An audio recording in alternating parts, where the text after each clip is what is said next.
Hi friends, welcome to food crush Hyderabad special. అందరూ ఎలా ఉన్నారు? బాగున్నారా? నేనైతే సూపర్గా ఉన్నాను. ఏంటి ఇంత యాక్టివ్ అనుకున్నారు? బయట అయితే ఫుల్ వర్షం పడుతుందంటే ఒక రేంజ్లో ఉంది వర్షము. నాన్ స్టాప్గా పడుతుంది కదా. వెదర్ అయితే ఫుల్ చల్లగా ఉంది. క్లైమేట్ అయితే ఇంత చల్లటి క్లైమేట్లో వేడి వేడిగా ఏమైనా తినాలనిపిస్తుంది కదా. నాకైతే వేడి వేడిగా ఏమైనా తినాలని ఉందండి. మీకు అనిపిస్తుందా? ఇంకెందుకు లేట్, ఏంటి ఏం చేస్తున్నా అనుకున్నా, ఈరోజు అయితే నేను మంచి స్పెషల్గా క్యాబేజీ వడలైతే చేస్తున్నా. చాలా టేస్టీగా ఉంటుంది, సూపర్గా ఉంటుంది, చాలా సింపుల్గా కూడా అయిపోతుంది, ఎక్కువ పని కూడా ఉండదు. టేస్ట్ మాత్రం ఇంకా నెక్స్ట్ లెవెల్ అంతే. తప్పకుండా మీరు ట్రై చేసి ఎలా ఉందని అయితే నాకు కామెంట్ చేయండి. ఇంకెందుకు లేట్, మనం ప్రాసెస్లోకి వెళ్ళిపోదాం. క్యాబేజీ ఎవరైనా తినని పిల్లలకైనా పెద్దవాళ్ళకైనా ఇలా చేసి పెట్టారనుకో, అసలు నిజంగా ఇది క్యాబేజీనా అంటారు తెలుసా, అంత టేస్టీగా ఉంటాయి, సూపర్గా ఉంటుంది. మీరు కూడా ఫుల్ హ్యాపీగా ఫీల్ అవుతారు. ఇలా చేసి పెట్టండి మీరు కూడా. మా పిల్లలైతే నా వడల కోసం వెయిట్ చేస్తున్నారు. ఎప్పుడు మా మమ్మీ వేడిగా తెస్తుంది తినాలి అనేసి అయితే. మంచి మ్యాచ్ వస్తుంది, మ్యాచ్ ఎంజాయ్ చేస్తున్నారు వాళ్ళు మ్యాచ్ పెట్టుకొని. ఇంకా నేను టక్క టక్క వడలు వేసుకొని తీసుకొని వెళ్తాను. క్యాబేజీ వడలు అనగానే భయపడకండి, చాలా టేస్టీగా ఉంటాయి. మీరు ఒకసారి ట్రై చేయండి. ఎంత టేస్టీగా ఉంటాయి అంటే అసలు ఎంత టేస్టీగా ఉంటాయని మీరే అంటారు. చాలా సింపుల్ ఇంగ్రీడియంట్. అలాగే అసలు శనగపిండి ఎక్కడ యూస్ చేయట్లేదు, ఓన్లీ రైస్ పిండి మాత్రమే, బియ్యం పిండి మాత్రమే వేసి చేస్తున్నా. చాలా టేస్టీగా ఉంటాయి, క్రిస్పీగా సూపర్గా ఉంటుంది ఫ్రెండ్స్.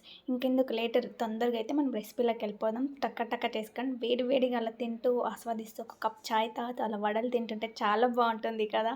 నాకైతే అలా చాలా ఇష్టం, నేనైతే ఫుల్గా ఎంజాయ్ చేస్తాను. Please like, share, subscribe my channel. చూసారా ఫ్రెండ్స్, నేనైతే క్యాబేజ్ అనేది ఇలా కట్ చేసి పెట్టుకున్నా. చూడడానికి కూడా చాలా బాగుంటుంది, తింటుంటే కూడా బాగుంటుంది. అలాగే ఎవరైనా ఇష్టం లేని వాళ్ళు కూడా గుర్తుపట్టకుండా టక్క టక్క తినేస్తారు, ఇది క్యాబేజా కాదా అనేసి. ఇంక ఇప్పుడైతే మనకు కావాల్సిన ఇంగ్రీడియంట్స్ అన్నీ వేసేసుకోవాలి. కారం, సాల్ట్ అయితే వేసుకున్నాం, అలాగే కరివేపాకు అనేది వేసుకున్నాం. ఇప్పుడు ఇవన్నిటిని మనం ఒకసారి మంచిగా మిక్స్ చేసుకోవాలి. అలాగే ఇందులో అయితే జస్ట్ నేను రైస్ ఫ్లోర్ వేస్తున్నా, బియ్యం పిండి మాత్రమే. ఎక్కువ ఇంగ్రీడియంట్స్ అయితే ఏం లేవండి, చాలా సింపుల్గా ఈజీగా అయిపోతుంది. ఇంకా బియ్యం పిండి అనేది మనకు కొంచెమే పడుతుంది, ఎక్కువగా అయితే కాదు. లైట్గా బియ్యం పిండి వేసుకొని కొంచెం అల్లం ఎల్లిగడ్డ పేస్ట్ వేసుకొని మంచిగా ఒకసారి మనమైతే మొత్తం కూడా మంచిగా మిక్స్ చేసుకోవాలి. ఇలా మిక్స్ చేసుకున్న తర్వాత లైట్గా చూసుకుంటూ కొంచెం వాటర్ అనేది యాడ్ చేయాలి. ఎక్కువ వాటర్ అయితే పట్టవు, లైట్గా పడుతుంది. కొంచెం ఇలా మిక్స్ చేసుకున్న తర్వాత మనం చూసుకొని ఒకసారి వాటర్ అనేది యాడ్ చేసుకొని మంచిగా మిక్స్ చేసుకోవాలి. టేస్ట్ మాత్రం చాలా బాగుంటుంది. కార్న్ఫ్లోర్, శనగపిండి అస్సలు యూజ్ చేయని అవసరమే లేదండి. ఓన్లీ బియ్యం పిండి అంటే ఎలా ఉంటుందో అని చాలామంది అనుకుంటారు. టేస్ట్ మాత్రం సూపర్ ఉంటుంది అసలు. మీరు కావాలంటే ఒకసారి ట్రై చేయండి. ట్రై చేసి ఎలా ఉందని అయితే నాకు కామెంట్ చేయండి. చూసారా, పిండి అంతా కూడా నేనైతే మంచిగా మిక్స్ చేసేసుకున్నాను. ఇప్పుడు రెడీ అయిపోయింది. ఇప్పుడు మనం ఒక కడాయి పెట్టేసి ఆయిల్ వేడి అయిపోయింది కదా, వడలు అనేది వేసేసుకుందాం.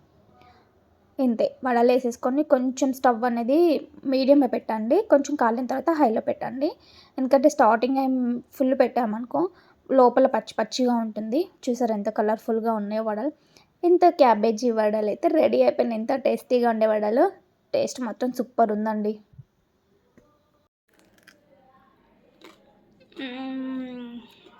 బా ఇదండి, వర్షంలో ఇలా చల్లటి వాతావరణంలో ఇలా వేడివేడిగా వడలు తింటూ, ఒక ముద్ద తింటూ, ఒక సిప్ టీ తాగుతున్నాం అనుకో, ఆహా, అంతకు మించిన ఎనర్జీ ఇంకొకటి ఉండదు. అంత మంచి ఆస్వాదిస్తూ ఎంజాయ్ చేయండి, చాలా టేస్టీగా ఉంటుంది. ఇంకెందుకు లేటు, మీరు కూడా వేడి వేడిగా ఇలా వెంటనే క్యాబేజీ వడలు చేసుకొని హాయిగా ఆస్వాదించండి, హ్యాపీగా ఎంజాయ్ చేయండి. మీరు, మీ పిల్లలు, మీ ఫ్యామిలీ అంతా కూడా. ఒక కప్ టీ, ఒక ముద్ద, ఇది మస్తు ఉంటుందండి. టేస్ట్ మాత్రం సూపర్గా ఉంటుంది. మీరు ట్రై చేసి ఎలా ఉందని నాకు కామెంట్ చేయండి.